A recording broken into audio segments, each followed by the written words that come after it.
Olá, seja muito bem-vindo a mais uma transmissão ao vivo, exclusiva no LinkedIn e no YouTube, hoje do Intalks Digital, que é oferecido pela Verity, com apoio da Regos e da Level. Sou o Thiago Alves, todos me conhecem aqui já no canal, né? Sou da Regos do Spaces e também o host do Intalks. E hoje, para falar dos desafios da transformação digital, um dos maiores hospitais do país, temos o prazer de receber Ed Souza, que é diretor executivo do Hospital Sírio-Libanês. Seja bem-vindo à nossa transmissão de hoje, Ed. Muito obrigado, Thiago. Bom dia para você, bom dia para o Barsi. Queria agradecer o Alexandre pelo convite, né? E bom dia também para todo o público, né, que está assistindo essa live ao vivo. Muito obrigado. Bom dia também para você. E também dá boas-vindas para ele, Alexandre Barsi, parceiro do Intalks, CEO da Verity, que vai estar discutindo e sendo co-host do tema comigo hoje aqui. Seja bem-vindo, Ale.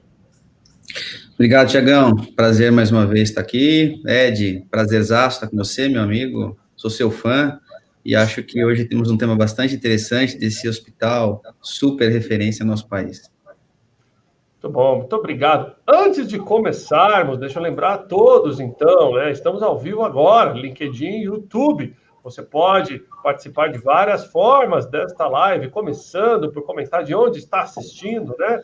Queremos conhecer nossa audiência, a cidade, o bairro, o estado, de casa, do escritório, do hospital, não interessa, manda pra gente aí o comentário, queremos conhecer a nossa audiência, né? Mande suas perguntas, mandem seus comentários, traga o seu ponto de vista, aproveitem para fazer network nos comentários. Pessoal que tiver no LinkedIn, vou pedir um favor, quando for mandar uma pergunta, né? Me marca com arroba ou marca um amigo, se for uma discussão aqui, né? O pessoal que está no LinkedIn, o pessoal que está no YouTube, não precisa, basta jogar a sua pergunta aí, que eu estou monitorando todas e vou trazer ao longo aqui da nossa discussão. Também não esqueçam de compartilhar a live. Agora é um bom momento para vocês clicarem nesse botãozinho mágico, chama compartilhar. O pessoal que está no LinkedIn está aqui embaixo. O pessoal que está no YouTube, basta copiar o link, né? Lembrando que hoje a gente está em 3 canais diferentes no YouTube, tá, pessoal? Está no Intalks, está também no Verity Digital Show, bem legal, todo o conteúdo da Verity lá, e também está no meu canal lá. Então a gente está cada vez mais multiplicando o Intalks aqui em várias transmissões simultâneas. E hoje o Intalks Digital, né, que é oferecido, powered by Verity, né, uma das maiores empresas de transformação digital do país, nossa parceira do canal aqui, super bacana. E para quem não segue ainda, siga o Intalks no YouTube e no LinkedIn, já tem mais de 200 horas de conteúdo exclusivo de negócio. Essa é a nossa live de número 167 esse ano, isso mesmo. Tivesse me perguntado lá no comecinho do ano, Ed, vai fazer 200 reuniões esse ano? Eu vou falar, talvez não, né, mas estamos aqui, né, transformando, também trazendo aí novidade para todo mundo. Deixa eu ler para vocês a biografia do Ed Souza, diretor executivo do Hospital Sírio-Libanês, né? Ele que é bacharel em matemática, pós-graduado em engenharia de produção e administração e operações, também sou engenheiro de produção, legal. Possui especializações em logística e administração de materiais pela Fundação Getúlio Vargas, MBA em gestão empresarial também pela FGV, a formação executiva pela Dom Cabral e Kellogg School of Management. Em 2019, ele participou de um programa internacional na Kaiser, permanente, cidade de Auckland, né? Foi executivo da operadora Medial Saúde por muitos anos, quase 2 décadas, e também membro efetivo do Conselho de Administração da empresa Qualicorp, né? Há 2 anos atrás. E olha só, pessoal, ele era focado em supply chain, ele era, né, diretor da área de compras. A gente tem um público aqui no Intalks, que é um parceiro do canal, a Level e o Procurement Club. Um abraço lá para o Fernando, para a Marina, para o Maza também. O Procurement Club, que é uma das maiores associações de profissionais de compras do Brasil.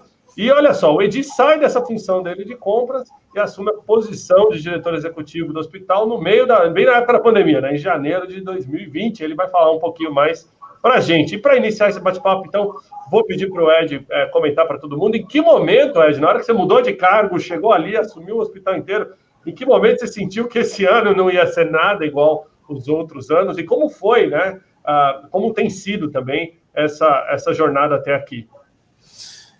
Thiago, realmente, até queria aproveitar também o espaço para mandar um abraço para o pessoal da Level, o Fernando Sora e a Fabiana Mafra, né? Também são grandes parceiros aqui do hospital, e a gente também tem participado de alguns eventos do Procurement Club, né? Realmente é o que você comentou mesmo, né? O meu histórico no hospital, eu tenho 2 passagens pelo Sírio, né?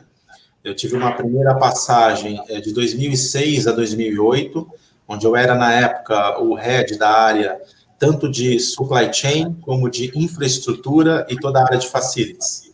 e eu acabei saindo do hospital em 2008, fui trabalhar, montar na época um family office, e acabei voltando para o Sírio-Libanês em 2016, né, em junho de 2016, para assumir essa mesma área, tá? Toda a área de supply chain, toda a área de infraestrutura e a área de facilities, né? E o meu background, ele é todo na área de saúde especificamente, que eu estou desde 1998, né, quando eu iniciei na Medial Saúde, que era uma grande operadora de saúde, que foi vendida depois, nos anos 2000 para a Amil, né? Foi sempre na área de supply chain e na área de infraestrutura, né? Então, eu estava nessa posição desde 2006, né? E no início de 2020, acabei assumindo a diretoria executiva do hospital, né?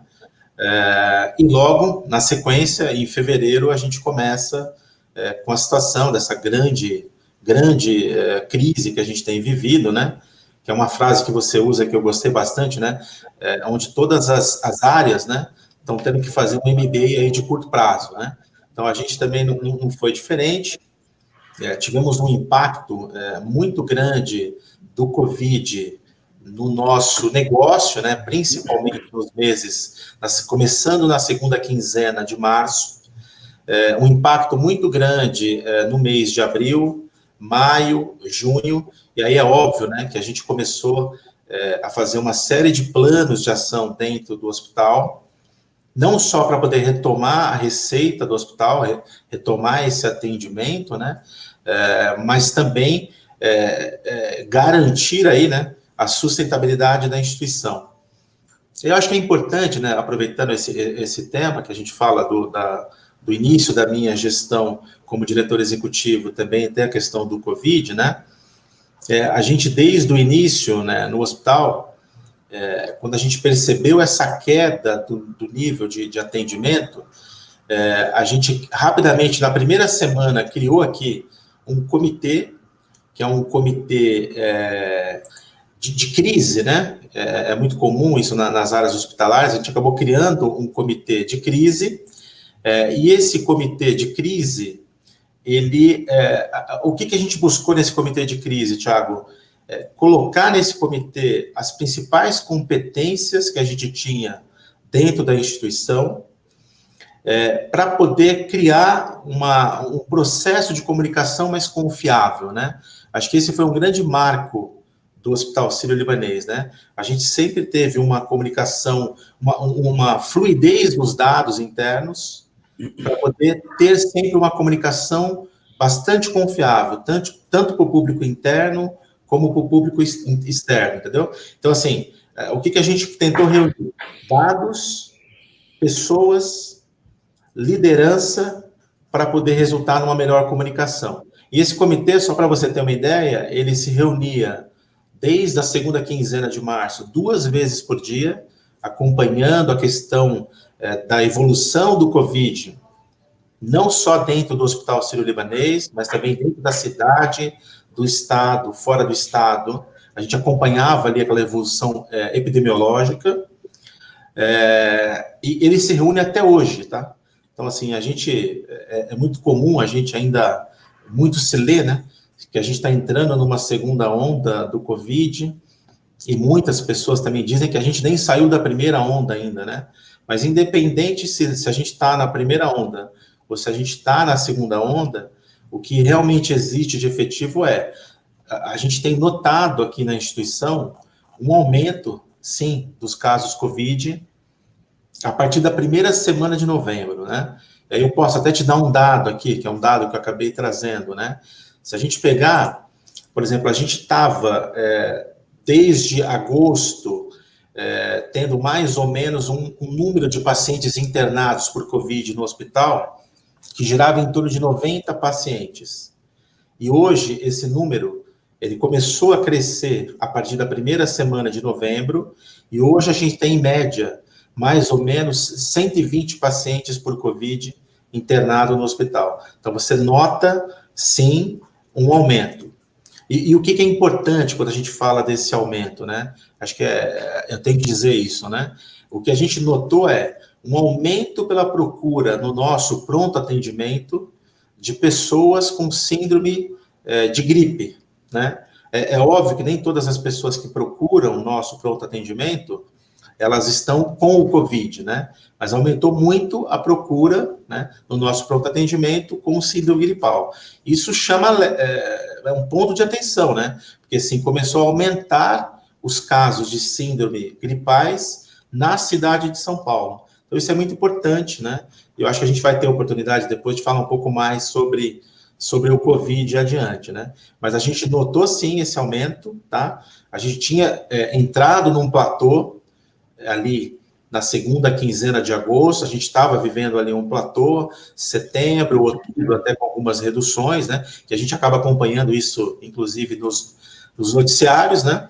Mas no início de novembro, a gente realmente começou a aumentar. Não só a procura pelo pronto atendimento, que é esse número que eu te passei agora, como também o número de internações por Covid também aumentaram aqui no Hospital Sírio-Libanês. Ok, muito interessante a visão de vocês. Deixa eu trazer a gente de volta para cá. Interessante saber a visão de vocês, né? Muito da linha que você falou, muito se lê, né, sobre o tema e ouvir da boca do Ed, com certeza, dá a credibilidade que a gente precisa até para poder entender. E, pessoal, lembrando a todos, né, que a pandemia ainda está aí, voltem a se proteger, tomem cuidado, distanciamento social, máscara. Eu visto muita gente aí de maneira irregular, principalmente nas ruas, final de semana, nos bares, etc. Temos que tomar cuidado, pessoal, não passou. Deixa eu trazer um tema que eu acho que conecta bem com o que você abriu, Ed. O mercado como um todo, durante essa pandemia, todos os business de todos os segmentos do mundo inteiro, de todos os países, tiveram que se digitalizar fortemente em 2020, né? Seja de maneira programada, ou seja, o Ale vai poder falar até com melhor estrutura do que eu, né? Empresas que já vinham fazendo a transformação digital, até empresas que tiveram que se digitalizar da noite para o dia, tiveram que fazer uma adoção digital, né? Pergunta, essa transformação digital que afetou todos os setores também aconteceu com hospitais, né? E a gente começar a explorar um pouquinho desse tema a partir daí, mas como é que você vê esse ano? Ele impulsionou algum tipo de processo nos hospitais que antes eram mais papelado e viraram digitais? Como é que foi? Assim, acho que é importante, quando a gente fala de transformação digital, né? O hospital ele já vinha num movimento de transformação digital mesmo antes do Covid, né? E as pessoas também, acho que é um ponto que eu gosto sempre de destacar, né? Todo mundo, quando fala de transformação digital, sempre pensa muito nessa questão de incorporação de tecnologia, né? Mas isso passa também por uma mudança nessa questão do modelo de gestão do negócio, né? Então, a gente também estava já num processo de mudança do nosso modelo de gestão. Acho que isso é muito importante a gente enfatizar aqui, né? O que a gente esperava com esse modelo de gestão, né? Que hoje está implantado aqui no hospital e acabou, inclusive, né? Em função também do Covid, a gente acabou acelerando essa implantação do modelo de gestão. O que é o modelo de gestão, né? A gente tentou sair de uma instituição muito hierarquizada, né? E tentar deixar essa estrutura mais horizontal, dando muito mais autonomia e empoderamento para as pontas, né? Então, o que nós fizemos aqui? Nós criamos unidades de negócio, que são essas unidades que estão ali no front, na frente com o paciente, né? E criamos aqui algumas unidades de transformação, que são as unidades, né, que geram toda essa capacidade para as unidades de negócio. E o que isso acabou trazendo de grande benefício para a gente dentro desse modelo de gestão? Uma velocidade nessa tomada de decisão, porque assim, as unidades de negócio, elas acabam se preparando, né? E agora a gente fez um exercício de planejamento estratégico, onde elas tiveram que repensar o negócio dela dentro dos próximos 3 anos, né? E aí, nesse processo, a gente acaba identificando, isso que é importante, oportunidades de aportar tecnologia nessas unidades de negócio. Então, isso é um projeto que começou dentro dessa mudança do modelo de gestão, acho que é importante frisar isso, tá? E é óbvio, né, que assim, muita coisa se acelerou com o processo do Covid, né? Um grande exemplo, talvez, seja a telemedicina, né? A telemedicina, ela não era regulamentada, né? Antes do Covid. A gente ainda está num período de adaptação, né? Não existe ainda uma regulamentação definitiva, mas, assim, a telemedicina tem sido um produto que teve uma aceleração muito grande durante o processo do Covid, né? E existem outros processos também, né, Thiago, que são, todos eles, baseados em tecnologia, né? Então, assim, eu diria para você alguns, posso dar alguns exemplos aqui, né? A gente tem, por exemplo, um projeto, que é um projeto de telemedicina, numa parceria, né, com o PROAD e com o Ministério da Saúde. O PROAD é o Programa de Apoio ao Desenvolvimento Institucional do SUS. Então, assim, nós temos um serviço de telemedicina que apoia o SUS, através de uma parceria também com o Ministério da Saúde, tá? Então, todos os projetos que a gente faz via PROAD são aprovados pelo Ministério da Saúde. Talvez vocês não saibam disso, mas, por exemplo, nós temos esse projeto, ele chama Regula Mais Brasil, e ele faz o serviço de telemedicina para 350 mil pessoas no Brasil. Então, assim, existem aquelas unidades básicas de saúde, as UBSs, em cidades bastante distantes, né, onde o médico daquela cidade, ele entra em contato com esse serviço do Regula Mais Brasil, e onde a gente apoia o Regula Mais Brasil, né, nessa regulação do atendimento secundário de saúde, que seriam os especialistas, né? Então, assim, a gente já teve um número muito expressivo de atendimentos, né, dentro desse projeto do Regula Mais Brasil, e esse projeto é um projeto que, assim, acelerou muito durante também o processo do Covid, né, que você consegue levar o atendimento naquelas cidades mais remotas, né, distantes, com um serviço de telemedicina. Esse é um projeto bastante interessante. Um outro projeto muito interessante, que a gente já praticava desde 2016 no hospital, é o nosso projeto de saúde populacional. Saúde populacional é um projeto que, assim, o Círio, ele começou com esse projeto oferecendo para os nossos colaboradores, né? Nós temos hoje, entre colaboradores e dependentes, 14 mil pessoas no nosso plano de saúde, né? E grande parte dessa população não tinha direito ao acesso ao auxílio, né? Então, nem todo mundo, quando tem um plano de saúde, consegue, no seu plano, pela categoria do seu plano, acessar o hospital. E o que acabou acontecendo, né? A gente criou esse projeto de saúde populacional, que ele tem, na verdade, 3 grandes pilares, né? Um dos pilares é uma equipe que cuida da navegação do cuidado do paciente.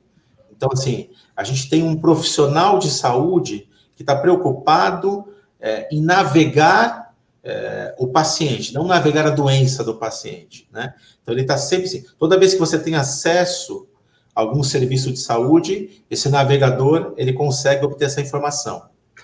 Um outro pilar é uma equipe que a gente chama de equipe de monitoramento, que é uma equipe que faz uma classificação do seu perfil e acaba gerando dali um plano de cuidado, né? Então, vamos dar um exemplo, um paciente diabético, né? Então, ele acaba tendo ali, quando você responde um questionário, né? Ele acaba sendo ali carteirizado, vai para essa equipe de monitoramento, que combina com você, paciente, né? Um plano de tratamento. E a gente acaba monitorando, né, isso ao longo do tempo. E o outro pilar, né, que talvez seja um dos mais importantes nesse momento agora, é a questão de incorporação tecnológica, né? Então, a gente acabou criando um aplicativo, né, onde todos os nossos beneficiários, né, eles acabam entrando, né, nessa plataforma, eles respondem lá um questionário, e existe também uma outra informação, que esse sistema ele chama ADMA, a gente tem uma outra informação que é um prontuário eletrônico que chama Cockpit, onde quando você passa por um médico de família, Todas as informações suas de prontuário são colocadas, né, pelo médico nesse prontuário, no cockpit. E existe um cruzamento depois, né? Você tem informação sua do aplicativo, uma informação que vem do sistema cockpit, que é um sistema onde o médico alimenta essa informação. Essas duas informações, elas vão para um barramento, que a gente chama de um barramento chamado Health Share, e dentro desse barramento a gente coloca ali algoritmos, né, para poder tentar definir acompanhamentos de pacientes crônicos e agudos, entendeu?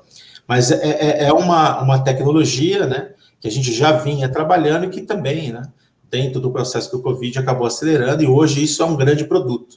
Só para você ter uma ideia, hoje nós temos 175 mil vidas, né, dentro desse projeto, com grandes empresas, né? Isso é diferente do primeiro produto que eu falei do Regular Mais Brasil, que é um produto de serviço público, onde a gente apoia o serviço público de saúde. Esse aqui é um produto privado, vamos chamar assim, né? Onde a gente acaba comercializando no B2B com as empresas.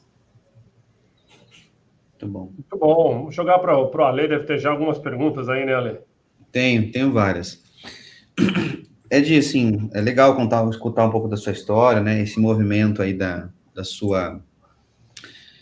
dessa pedreira que você pegou, né? Da transformação, não só de assumir uma posição estratégica dentro do Círio, mas também de pegar a questão da pandemia, né? E aí tem uma outra coisa aí que a gente sabe, é que próximo ano o Círio faz 100 anos, né? É uma nova transformação, uma empresa centenária, né? Que certamente vão surgir outras mudanças, né? Tem uma coisa que você comentou aí no começo do seu bate-papo, sobre a questão do empoderamento, né? Olha, caramba, a gente criou uma estrutura horizontalizada dentro do Círio, obviamente para agilizar, para que as coisas aconteçam muito mais, mas tem um momento que quando você traz para a gente essa questão, veio então a questão do Covid, que todo mundo vai para home office, né? E eu não sei nem como funciona a questão de home office no hospital, né? Porque o hospital, teoricamente, não vai ninguém para home office, vem todo mundo para dentro do hospital, né? Então, eu queria que você falasse para a gente um pouco sobre isso, né? Sobre como foi essa questão do home office, né? Para um hospital, eu queria entender como funciona esse movimento. E a questão da transformação digital, né? Sem fugir do nosso tema, eu queria saber o seguinte, né? Algumas coisas aconteceram que disruptaram rapidamente, né? Por exemplo, a questão da telemedicina foi algo que estava ali patinando, chegou a pandemia e acelerou esse assunto. Até o Alexandre Puccini, da Sul América, estava aqui contando para a gente que, de fato, né, contou até um pouco de história. Além desse assunto, tem alguma coisa no hospital que estava o negócio patinando, que não estava saindo e tal, putz, a pandemia acelerou, e aí trouxe benefícios para vocês. Então, você falasse um pouco sobre o home office e algum assunto que, além da medicina conectada, trouxe para vocês alguma coisa diferenciada que você acha que faz sentido comentar? Legal. Eu vou começar lá pelo início do seu comentário, né? Acho que é importante, acho que nem todo mundo sabe, mas a nossa sociedade, ano que vem, realmente, ela completa 100 anos, tá? E é muito curioso, e até aproveitando também a audiência aqui da sua live, né? A nossa sociedade, ela chama Sociedade Beneficente de Senhoras Hospital Sírio-Libanês, né? E isso tem uma história que é muito interessante, né? Que poucas pessoas conhecem, né? Em 1921, a dona Adma Jafé, que era de origem sírio-libanesa, né? Ela decidiu, né? Juntou ali 27 senhoras e decidiram criar uma sociedade com o intuito, tá? De retribuir a acolhida que o povo brasileiro deu ao povo sírio-libanês, né? Então, assim, elas decidiram criar a sociedade, criaram a sociedade, dona Adma, mais 27 senhoras, e criaram a sociedade, e dentro desse processo de criação entenderam que uma das maneiras de retribuir seria construir um hospital. Então, começaram já em 1921 com esse projeto, grande projeto de construir um hospital, né? E esse hospital começou a construção ainda na década de 20, né?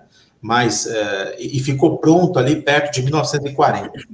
1940, com a Segunda Guerra Mundial, o nosso hospital, que a gente chama hoje de Bloco A, ele foi solicitado pelo Exército para poder ser a escola preparatória de cadetes, que hoje está lá em Campinas, e ela foi utilizada aqui durante quase 20 anos pelo Exército, como escola preparatória de cadetes do Exército, aqui, é o nosso bloco A.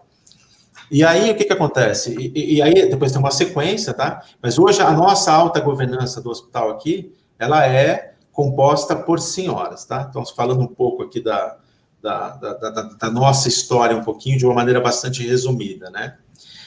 O segundo ponto que você colocou, assim, das questões de produtos que foram, talvez, acelerados com o processo, ou até criados, né, Barsi, durante o processo do Covid, né?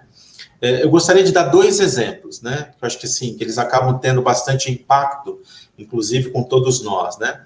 Nós criamos um projeto chamado Saúde Escolar, né? Onde nós, hoje, temos contratos, para você ter uma ideia, com 11 colégios aqui de São Paulo, com uma população de quase 12 mil alunos, né? Alguns colégios muito grandes, o Bandeirantes, Santo Américo, Sampo, Lourenço. Então, assim, uma série de colégios, né, que procuraram o hospital com o intuito de que a gente fizesse um trabalho de retomada das aulas, né? Começou com um trabalho de que a gente preparasse esses colégios para um processo de retomada das aulas, mas também a gente acabou criando um outro produto, né? Que através do nosso pronto atendimento, a gente oferecer o atendimento para esses alunos desses colégios. Como é que funciona isso, tá? Para deixar uma maneira mais clara, né? Então, assim, se o aluno que está no colégio e lá tem um ambulatório com enfermeiros, né? Em alguns colégios até, inclusive, tem médicos, se precisarem de qualquer tipo de atendimento ou de alguma segunda opinião, eles acabam entrando em contato com o nosso pronto atendimento e a gente acaba dando todo esse tipo de instrução. E aí, eventualmente, se for um caso mais crítico, a gente tem, com alguns colégios, alguma parceria de, inclusive, remover esse aluno aqui para o hospital para poder dar o atendimento. Então, isso é um produto que nasceu durante o período do Covid, né? É um B2B, né? Mas, assim, a gente não tinha nem no nosso portfólio, nem no radar, fechar um produto desse tipo, entendeu? Mas a gente acabou fechando e tem hoje, como eu te falei, quase 12 mil alunos dentro desse produto. Um outro produto interessante é o que a gente chama de PA, que é o Pronto Atendimento Digital, né? E o que acontece? Esse é um produto onde a gente criou, né, com uma plataforma também, né, um app, uma maneira de, dentro de alguns contratos também B2B, as pessoas têm acesso ao nosso pronto atendimento de maneira digital. Então, assim, você imagina, num período de Covid mais agudo, a gente teve uma queda muito grande do número de atendimentos de pessoas aqui no pronto atendimento, por uma questão óbvia, né? As pessoas com medo da contaminação do Covid acabavam procurando menos o hospital. E aquelas que vinham procurar o hospital, realmente é que tinham necessidade, tá, de procurar o nosso pronto atendimento. Então, a gente criou esse produto durante também o período de Covid, onde várias pessoas, por problemas mais simples ou mais leves, né, ao invés de se deslocar da sua residência até o nosso pronto atendimento, ela tem resolvido grande parte desses problemas usando esse produto, que é o pronto atendimento digital. Então, assim, acho que, né, dá para exemplificar o que a gente acelerou, né, Barsi, usando aí a questão da Covid. Tinha uma outra pergunta sua, né? Tinha sim.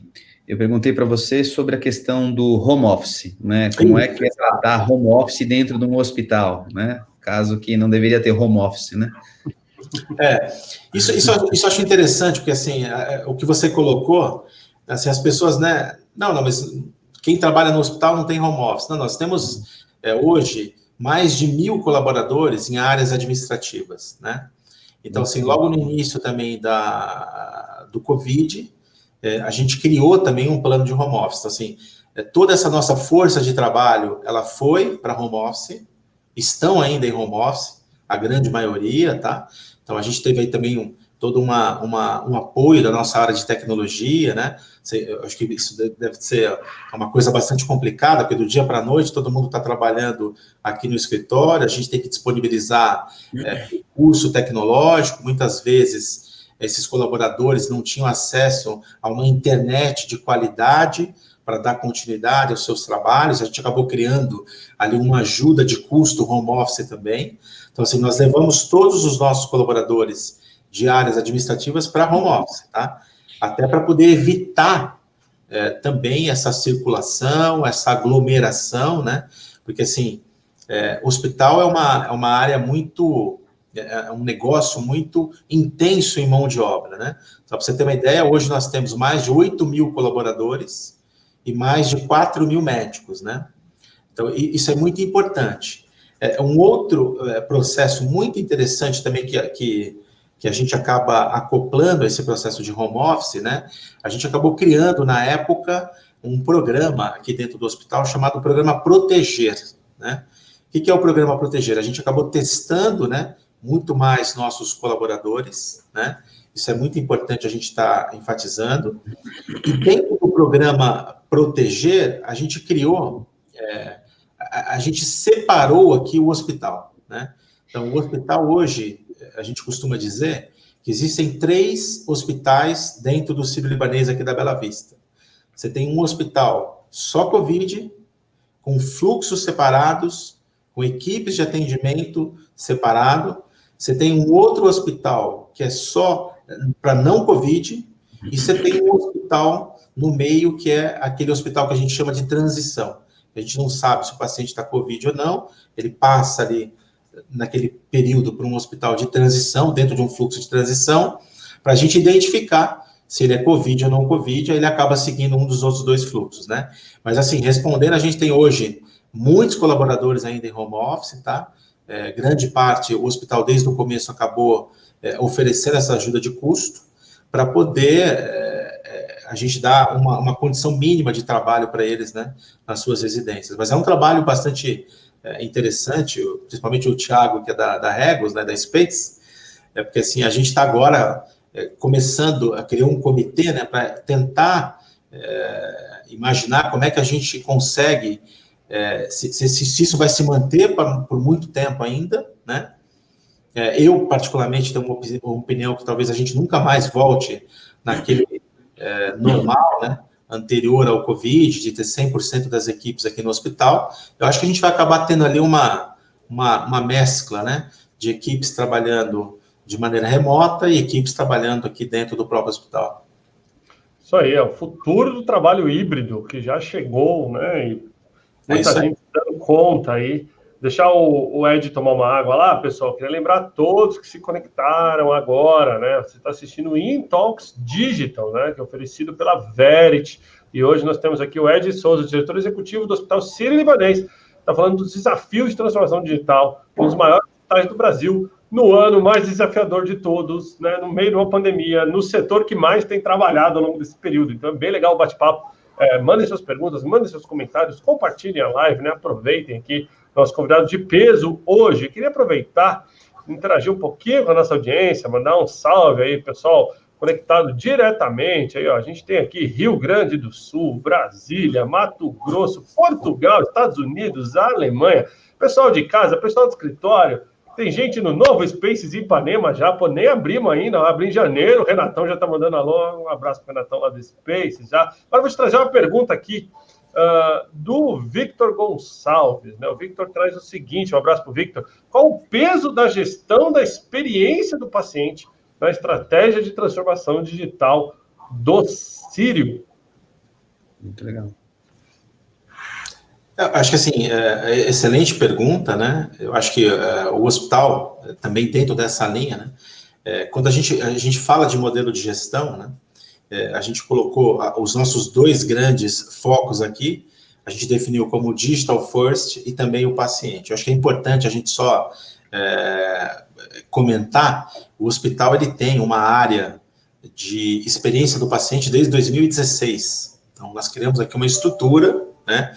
Nós temos esse privilégio de poder, né, conseguir montar dentro da instituição uma área de experiência do paciente, né, onde tem ali comitês, né, que se reuniam antes do Covid, com a participação, inclusive, de pacientes nossos, né, que traziam muitas contribuições para o nosso comitê. E muitas dessas contribuições a gente tentava, na medida do possível, trazer para o nosso negócio, implementar no nosso negócio. Então, assim, é muito importante, tá? Vou te dar só um exemplo, talvez até para exemplificar uma questão de transformação digital que venha ali da experiência do paciente, né? O Barsi conhece bem aqui o sírio-libanês, né? Mas, por exemplo, nós implementamos aqui na nossa área de atendimento um iPad, onde o paciente, quando ele chega para fazer todo o processo de check-in dele, antigamente ele fazia todo aquele check-in com a atendente.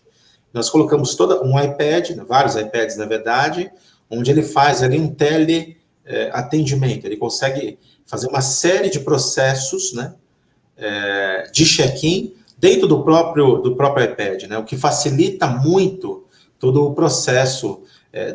Você acaba reduzindo muito o tempo de espera do paciente usando essa tecnologia, né? Então, isso faz parte de uma demanda que a gente identifica de um núcleo, né, de experiência do paciente, trazendo uma transformação digital para o processo. E existem outros, na verdade, né? Mas esse eu acho que é um grande exemplo, tá?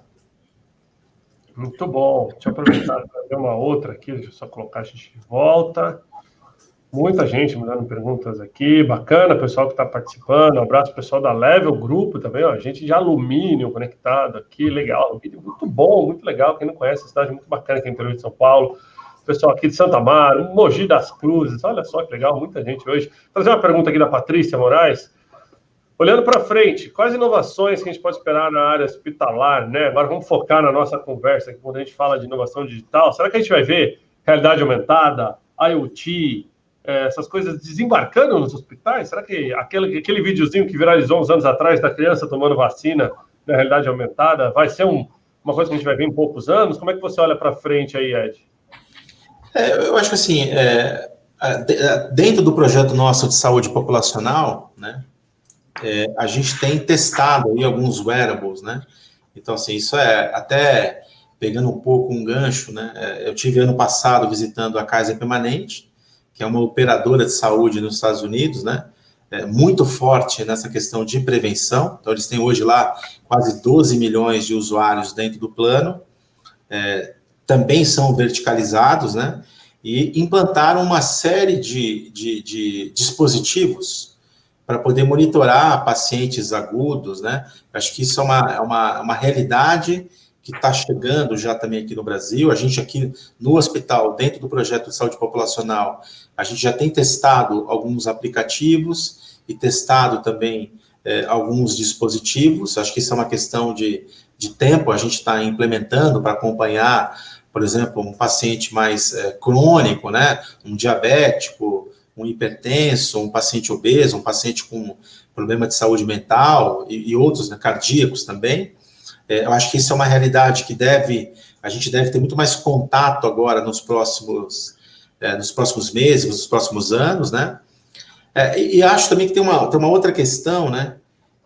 Que, assim, com a entrada da tecnologia 5G, muita coisa também deve ser acelerada e deve impactar também no nosso segmento de saúde, né? Talvez a gente tenha mais ainda wearables, né, mais dispositivos, né? Talvez a telemedicina seja mais ainda beneficiada, né? Porque, assim, como você vai ter a velocidade do 5G comparada com o 4G, eu já ouvi falar que pode ser de 100 vezes até 500 vezes maior. Então, assim, é uma coisa impressionante. E tem uma outra coisa, não só a velocidade, mas também a latência, né? Você acaba melhorando a latência. Então, assim, telemedicina deve ter um avanço muito grande com a implantação de tecnologia 5G.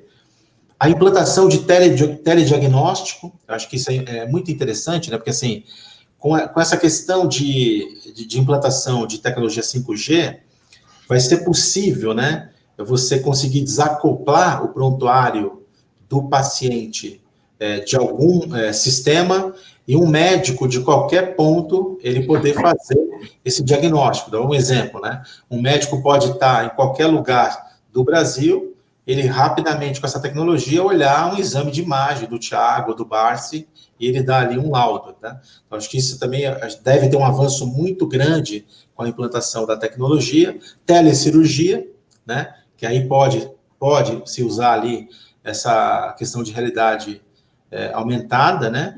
Você pode, por exemplo, hoje, por exemplo, para um cirurgião fazer uma cirurgia robótica, ele está ali na sala do lado, né? Só que assim, com a entrada de uma tecnologia 5G e com uma latência controlada, talvez seja possível um cirurgião com um robô fazer uma cirurgia de vários locais, não precisa estar ali do lado, ali na sala do lado. Então, acho que isso também deve ter um grande avanço, tá? Acho que eu vejo mais essas, viu, Thiago, assim, talvez na área hospitalar, né? Teve uma pergunta aqui, pode até trazer, Ed, porque eu acho que talvez faz sentido. O Cláudio pergunta assim, blockchain tem algum tipo de aplicação hospitalar? Provavelmente no registro das transações, no registro dos prontuários, não? Temos sim, a gente criou, inclusive, no ano de 2018, né, uma área de arquitetura de dados, né, que hoje está trazendo bastante benefício para a gente, né, nessa questão tanto de estruturar melhor essa questão dos nossos bancos, né, mas, assim, eu acho que eles têm trabalhado muito desde 2018 nesse processo de blockchain, na questão de estruturação aqui dos nossos data lakes, entendeu? Isso é um projeto que temos trabalhado muito forte e está dentro da nossa estratégia do hospital, né?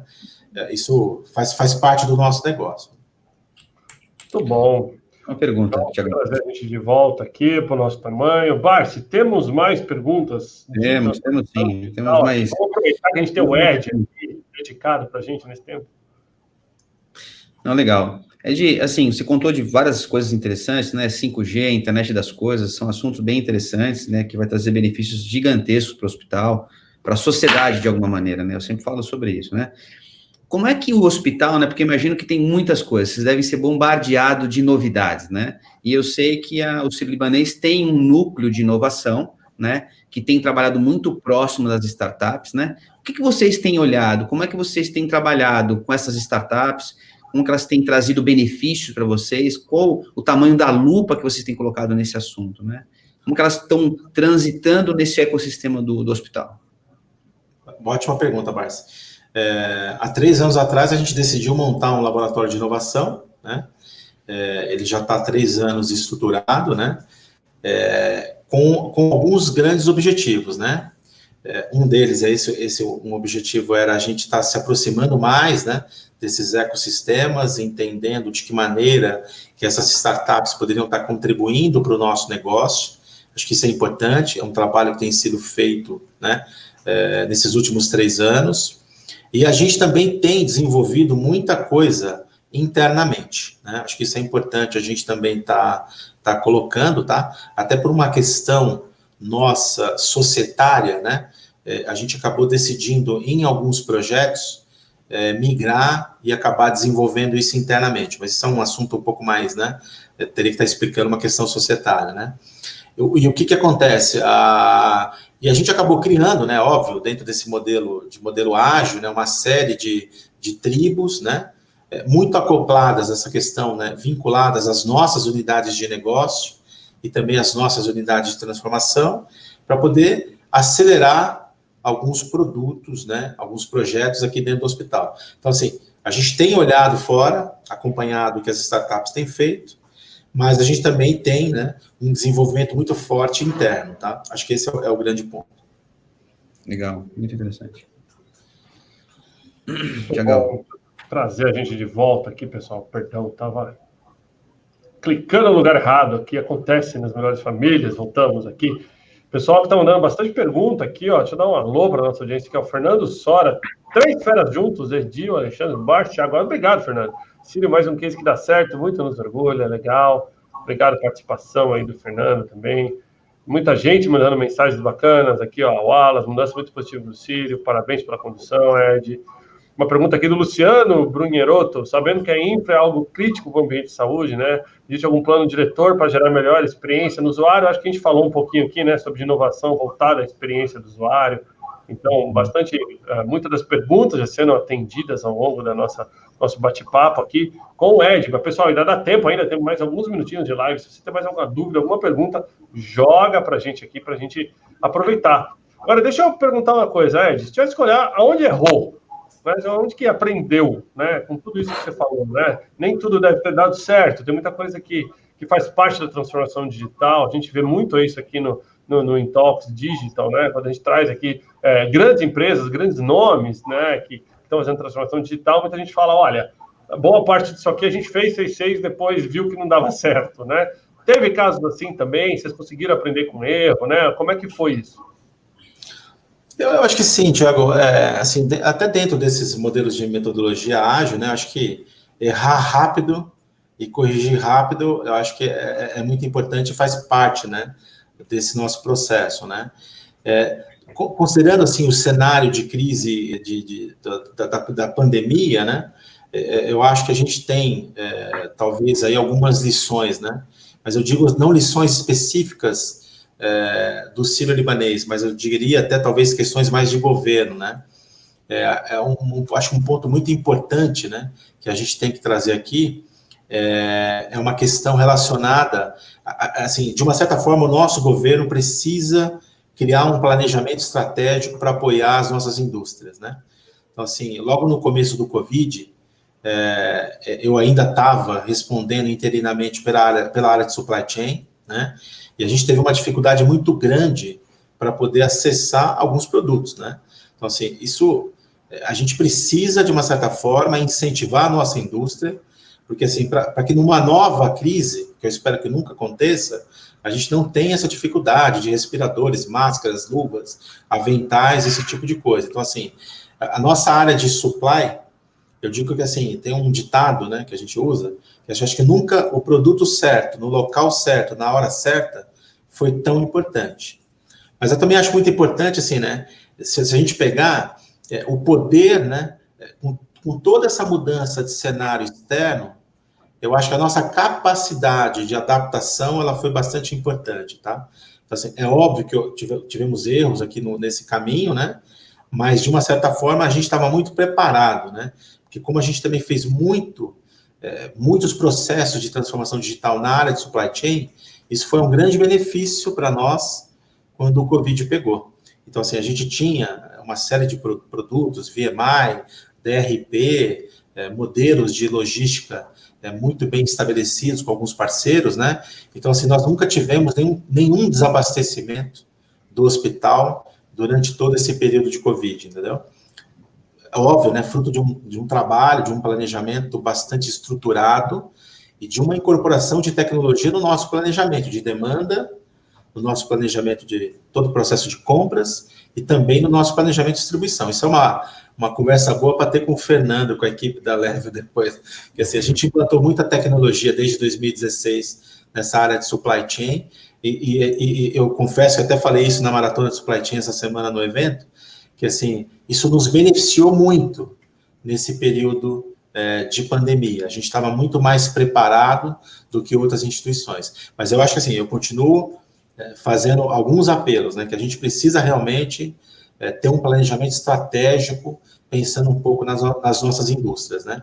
Não dá para um país da dimensão do Brasil não ter máscara, não ter luva, não ter avental, e a gente ficar dependendo ali de importações. Então, é uma situação que poderia ter sido mais crítica, né? Mas, graças a Deus, a gente conseguiu tá contornando, tá? Muito bom, queria aproveitar, você falou aí do Procurement Club, né? E tiveram algumas perguntas da audiência, como foi essa sua migração, né? Da área de compras para a área de direção executiva, né? Dá para consolidar as duas coisas, quais são os aprendizados bacanas? E eu queria aproveitar também, não tinha como não te fazer essa pergunta, eu vi uma reportagem recentemente do Círio sobre o benefício ao meio ambiente, né, de todas as ações que o Círio vem implementando, economia de gás, de CO2, perdão, emitido e tudo mais. Eu sou embaixador de mobilidade sustentável da Audi do Brasil, ou seja, isso é meu mercado, é meu terreno também, né? E nos coworks e tudo mais, a gente tem todas as ações de sustentabilidade. Então, eu queria começar com sustentabilidade, pedir para você comentar um pouquinho, um jogo rápido sobre essas ações, e depois falar um pouquinho assim, como é que foi essa mudança de compras para a área executiva, né? E dicas aí para os profissionais que estão nos ouvindo agora. Legal, legal. Esse é um assunto que eu adoro falar, assim como você também. Essa questão dessa preocupação com o meio ambiente, né? Assim, quando eu voltei em 2016, a instituição sempre teve uma área muito forte, né? de gestão ambiental aqui dentro do hospital. Então, assim, em 2016, quando eu acabei voltando, a gente tentou identificar o que a gente poderia melhorar ainda mais sobre esse tema, tá? E aí, no ano de 2018, a gente acabou estudando um pouco, fazendo um pouco de benchmark, né? A gente acabou, no nosso planejamento estratégico, né, validando isso com o nosso conselho, com a nossa diretoria de senhoras, colocar como um grande objetivo a gente reduzir a nossa emissão de gás de efeito estufa e aquilo que a gente não conseguir reduzir, a gente compensar com compra de crédito de carbono, tá? Então, isso parece uma coisa muito simples, mas não é tão simples assim, né? Mas a gente tinha, na época, uma grande vantagem. Por quê? Nós já medíamos, né? Nós já fazíamos o inventário da emissão de gás de efeito estufa separado por escopo, né? Escopo 1, escopo 2, escopo 3. Tudo aquilo já era feito, já era auditado por uma empresa, uma dessas Big Four. Então, o que a gente fez? A gente tinha outras duas grandes ações a ser feitas. Estabelecer uma meta de redução da geração de gás de efeito estufa e um outro processo que seria colocar, inclusive, esse orçamento, né? O que a gente estaria comprando de crédito de carbono, tá? Então, a gente fez esse projeto, validou ele em 2018, no planejamento, começamos a implantar em 2019. E com muito orgulho, em meados de 19, a gente acabou se tornando a primeira instituição de saúde, e acho que ainda somos a única, que é carbono neutro no Brasil, tá? E aí eu até gosto de fazer um parênteses aqui, quando eu estive visitando a Kaiser Permanente lá também nos Estados Unidos, eles também são carbono neutro, né? E ele acabou, o vice-presidente da área de sustentabilidade lá, quando ele soube, né, que o sírio-libanês também era carbono neutro, né, a gente até hoje troca ali algumas figurinhas, né? Então, assim, isso é um ponto bastante importante, tá? Que eu gosto de estar comentando, e é muito orgulho para a nossa instituição. E aí, dentro desse mesmo planejamento, né, num sequenciamento, o que a gente fez? A gente acabou também virando signatário do Pacto Global da ONU, né? A gente acabou virando agora em 2020, signatário, criamos aqui já os embaixadores dos ODS, né, dos Objetivos de Desenvolvimento Sustentável, e estamos trabalhando, né, dentro desse projeto. Criamos um grupo enorme aqui, né, multidisciplinar, para poder trabalhar essa questão dos 17 ODS aqui dentro do hospital.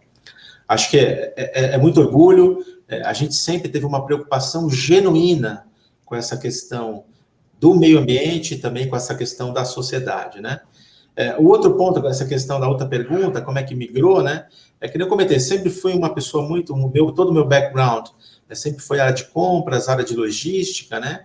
Muito também ligado, desde o passado, com essa área de infraestrutura. E no ano passado, como eu acabei assumindo outras áreas aqui no hospital, em 2019, né? Eu acabei virando aqui um diretor de operações corporativas, né? Então, assim, acabei saindo aqui de uma área de supply chain, infraestrutura e logística, acabei, né, virando aqui o COO do hospital, né? E com a saída do antigo diretor executivo, acabei assumindo agora em janeiro, né? É uma transição, assim, eu sempre falo, tem sempre um aprendizado, né? Então, assim, hoje, dentro da nossa estrutura organizacional, você tem, por exemplo, o diretor-geral do hospital, né, que é um médico, que é o Dr. Paulo Chapchap, qual eu respondo para ele, né? Então, assim, todas as áreas clínicas e assistenciais, né, médicos, todas as áreas de enfermagem, de inovação, ficam diretamente ligadas ao diretor-geral. E todas as outras demais áreas vinculadas, vamos chamar assim, à operação, ficam vinculadas aqui ao diretor executivo. Mas, assim, o que eu tenho visto, né, eu tenho vários amigos, inclusive, também, que são de supply chain, que acabaram migrando, né, para uma área mais executiva e assumindo outras posições dentro das suas respectivas instituições. Muito bom, muito obrigado aí pelos comentários, parabéns pela trajetória. Não são todos os dias que a gente vê essa migração, por isso que eu fiz questão de explorar, né? E o profissional de compras, que é um profissional que carece ainda, digamos, de um certo cuidado, né? A gente tem essa essa audiência cativa do pessoal do Procurement Club aqui, que é super bacana. Então, o pessoal está mandando bastante elogios aqui, Ed, para a sua trajetória. Pessoal, estou consciente do tempo, né? Infelizmente, a gente quando o papo é bom, ele voa, né? A gente já bateu 1 hora de live aqui. Então, se você me permite, Ed e Ale, deixa eu divulgar a próxima live de amanhã e depois eu vou passar para os dois aí para comentários finais aí, um wrap-up da nossa live, né? Na verdade, a gente teve já, pessoal, várias lives ao longo dessa semana, né? Então, vou aproveitar só para a fase do tempo, vou divulgar só a live de amanhã do Intox, vai ser mais rápido.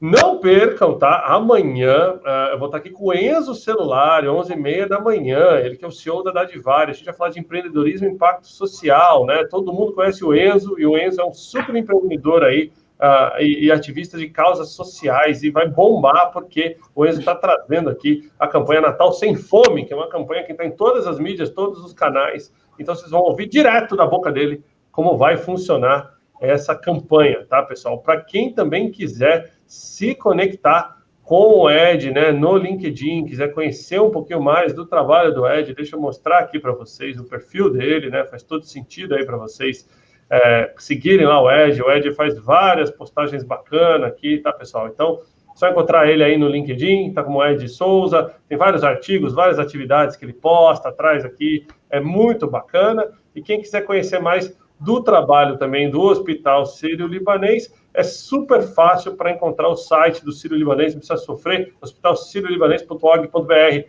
você já vai chegar no site do Sírio, vai poder acompanhar muito do que a gente falou aqui, né, também lá direto na fonte, beber direto da fonte aí, um pouco desse tema. Bom, tendo dito isso, eu queria passar primeiro, então, para o Alexandre Barsi, CEO da Verity, parceiro aqui do Intalks, para considerações finais aí para a nossa audiência, né, Barsi, aí, temos um super case de transformação digital aqui? Sem dúvida nenhuma, né? Além de ser um super case, é um super hospital. Como eu falei no começo da nossa live, eu sou suspeito, né? É curioso a gente falar que a gente é um cliente assíduo de um hospital, né? Então, isso não sei se é bom, é ruim, né? Mas, sem dúvida nenhuma, a excelência, a experiência do cliente vale muito em conta. Acho que esse trabalho que o Sírio faz sobre a experiência do cliente é uma coisa que é muito importante, é um modelo a ser seguido, né? E os processos bem feitos, está aí a explicação, né? Um executivo de uma área de supply chain que vira um diretor executivo, né? Acho que isso é fruto de um bom resultado, de um excelente trabalho, de uma referência que o hospital é. Então, Ed, obrigado por você estar com a gente aqui hoje, foi um prazer escutar a história do Sírio, desmistificou uma série de assuntos para a gente, então, com certeza para a audiência. Até mais breve, meu amigo. Muito bom. E, Ed, muito obrigado pela presença no Intox Digital, né? Powered by Verity, com oferecimento da Regos e da Level, né? Queria agradecer a sua presença e queria pedir que você mandasse aí um recado final para a nossa audiência hoje aqui no LinkedIn e no YouTube. Legal, Thiago, obrigado mais uma vez pelo convite, obrigado, Barsi, pelo convite. Mais uma vez, um abraço para o pessoal lá do Procurement Club, né? A gente tem bastante contato com o pessoal do Procurement Club. Acho que eu queria deixar só, talvez uma mensagem final, né? A gente que está aqui no hospital todos os dias, né? Também não tenho feito home office, né? A gente está aqui todos os dias, né? Eu acho que a gente tem um dever de passar uma mensagem. Acho que as pessoas precisam... não é momento ainda de parar de se cuidar, né? Eu acho que a gente tem notado esses aumentos de casos de Covid, e eu acho que é muito importante que nós, né, como cidadãos, reflitamos um pouquinho sobre a nossa responsabilidade perante a sociedade. Então, assim, acho que a mensagem não podemos parar de se cuidar, né? E acho que uma outra coisa bastante importante, que eu sempre falo, a gente tem que estar cada vez mais pensando na nossa saúde, pensando na saúde das pessoas que a gente ama e pensando na saúde de todo mundo, entendeu? Então, assim, não é momento ainda de relaxar, a gente tem que continuar mantendo o distanciamento, continuar utilizando máscara, porque, assim, isso vai passar, entendeu? As vacinas já estão aí mais avançadas, devem chegar, já está muito mais perto do que já foi, entendeu? Acho que nós temos que continuar se cuidando. Então, assim, eu acho que esse é o grande mensagem. Não parem de se cuidar. Muito bom. Agradecimentos finais, então, do Ed Souza, nosso convidado especial do Intalks Digital Powered by Verity, né? Diretor executivo do Hospital Sírio-Libanês, esteve aqui falando dos desafios de transformação digital em um dos maiores hospitais do país. Muito bacana. Você que participou, deixa aí seu comentário, se gostou, manda sua mensagem final. Vou passar agora no vídeo de encerramento para o Ed ver o comentário de vocês. Ed, de coração, muito obrigado. Ale, de coração, até a próxima, até semana que vem. E vamos que vamos, pessoal. Valeu!